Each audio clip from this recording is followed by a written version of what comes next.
Une fois par mois, au centre de soins de Kélonia, les 45 tortues convalescentes sont pesées et brossées. Ouais. Oui, je sais. C'est presque fini. Non, ça lui fait pas mal. Et c'est jamais agréable, quoi. Allez, on remet un petit coup d'eau pour voir si... Bien voir. Hop. Super. La plupart ne sont que de passage. Blessées par un hameçon, pêchées par erreur ou encore percutées par une embarcation, elles ont surtout une chose en commun, le plastique. Mathieu Barret, le responsable du centre de soins, a vu les tortues en être de plus en plus impactées. 90% de celles recueillies ici en ont dans leur selle, leur intestin ou leur estomac, invisible sur une radio. C'est un ennemi qui est vicieux, bien sûr, et ça impacte la tortue. Et on a de très rares cas, en tout cas à La Réunion, sur des tortues qui sont mortes vraiment à cause de ce plastique-là. Mais ça cause bien sûr des états de santé fragilisés pour les tortues. Il suffit que le plastique soit pointu, ça peut percer les parois de l'intestin, de l'estomac. Si elles trouvent un refuge, elles y restent en moyenne 6 mois, puis sont relâchées dans l'océan Indien. Pendant leur convalescence, elles sont suivies de près par les scientifiques qui conservent au centre de soins tous les plastiques récoltés. Tout ça, c'est tous les plastiques qu'on a analysés, tous les plastiques qui ont été récupérés des tortues prises en charge au centre de soins de Kélonia. C'est énorme.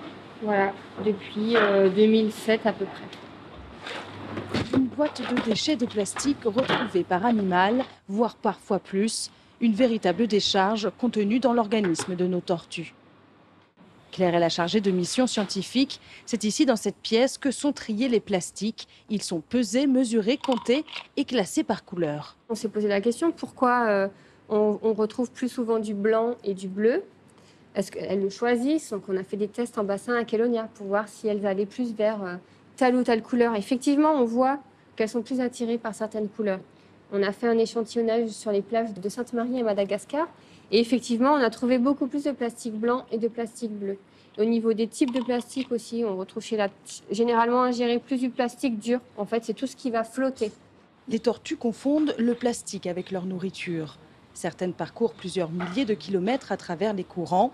Elles sont ainsi les marqueurs de l'état de santé de nos océans. Analyser chaque morceau de plastique a son importance. Un travail de fourmi qui permet parfois d'en retrouver l'origine. Et on est même allé plus loin l'an dernier. On est allé chercher l'origine de ces plastiques pour comprendre, pas trouver le coupable, mais comprendre où sont localisées les sources et voir si on peut agir au niveau des sources pour diminuer cet impact. Et ce qu'on a trouvé comme résultat, c'est que la plupart des plastiques qu'on retrouve dans les tortues et sur les plages de Sainte-Marie proviennent d'Indonésie, de Chine et d'Afrique du Sud. Les recherches menées à Kélonia sont précieuses pour résoudre la problématique plastique. En agissant à la source, on peut espérer diminuer la production. Car il y a une urgence, près de 8 millions de tonnes de déchets plastiques sont déversés dans les océans chaque année. Alors pour préserver les 1400 espèces marines menacées par le plastique, la sensibilisation du public est primordiale, surtout chez les plus jeunes, car ils sont l'avenir de la planète.